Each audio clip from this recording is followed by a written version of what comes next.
So the skill of admonishing, the first thing is, am I dysregulated?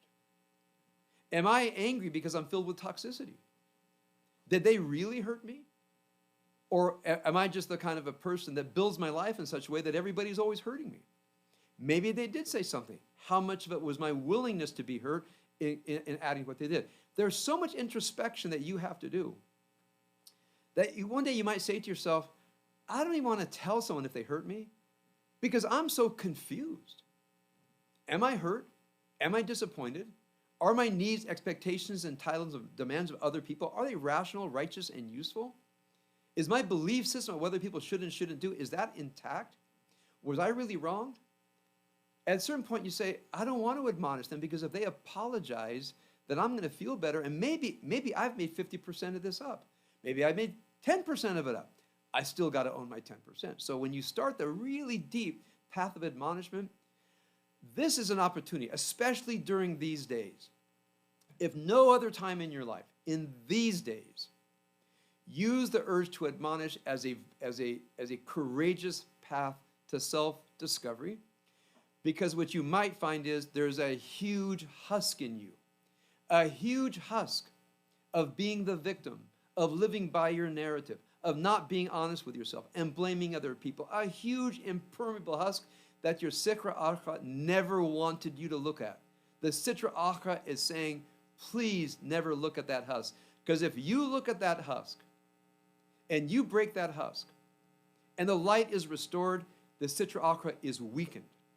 When we build the Sfirot, the true Sfirot, the Sitra Achra is weakened. And the Sitra Achra does not want to be weakened by our releasing the spark. So try to imagine the husks in you hide the spark because there's a force that does not want us to become aware, to be enlightened, and that's why the battle is so hard. If somebody were to admonish me, of course, my ego self immediately goes into defensive mode. My ego self does not want to give up any ground. It wants to defend territory at any cost. I feel that happening. I just have to take a breath and look at that defensive ego self and to say, shh, you do not help with authenticity. I mean, if we were chimps and you defend the territory, you're the guy. I want you out there defending our territory. Right now, I'm not defending territory. It's just ego. You know, sometimes when I've counseled a person to apologize and they don't want to, it's not right, it's not true, what about their part? I say to them, if you apologize, but you weren't 100% responsible, what are you going to lose? What's the loss? What are you so afraid of losing? Ego, pride, being right. Well, there's that. And then there's rebuilding a relationship. Lies of authenticity. Just weigh the two. Restore some pride. Keep some ego. Don't back down. Rebuild a relationship. Heal with a spouse. Heal with a child. So I just want to say at the end here, one thing I recommended in my parenting class, I said to all the parents, this is from great self-knowledge, you owe your kids apologies. They say, for what? I said, go ask them. If they think you mean it, just say, hey, I feel I owe you an apology. They say, for what?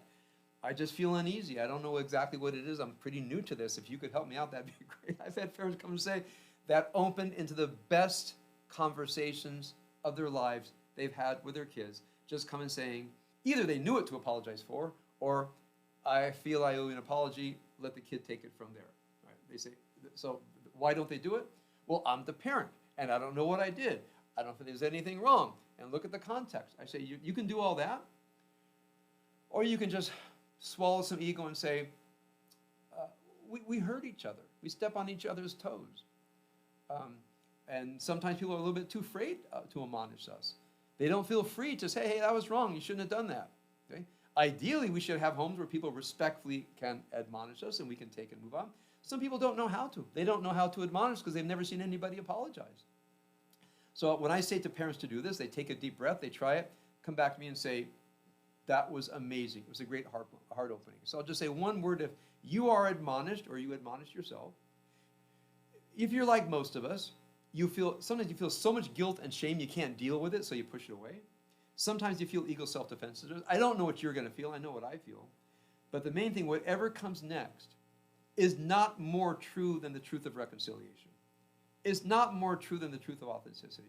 And that's when you have that basic war. That's when you're having the shootout at high noon on Main Street. It's like there's something that's going to say, don't do it. Don't do it. And you're going to stand your ground and say, actually, I'm going to do this. I'm going to go into this weird, strange world of being fully morally accountable, putting myself up before another person. They're going to do what they're going to do. They're going to do what they're going to do. But here's what I'm going to do. It doesn't matter what they do. What matters is the kind of person I want to become. And you'll memorize that several times a day, and that's what you'll say, and that's how you live.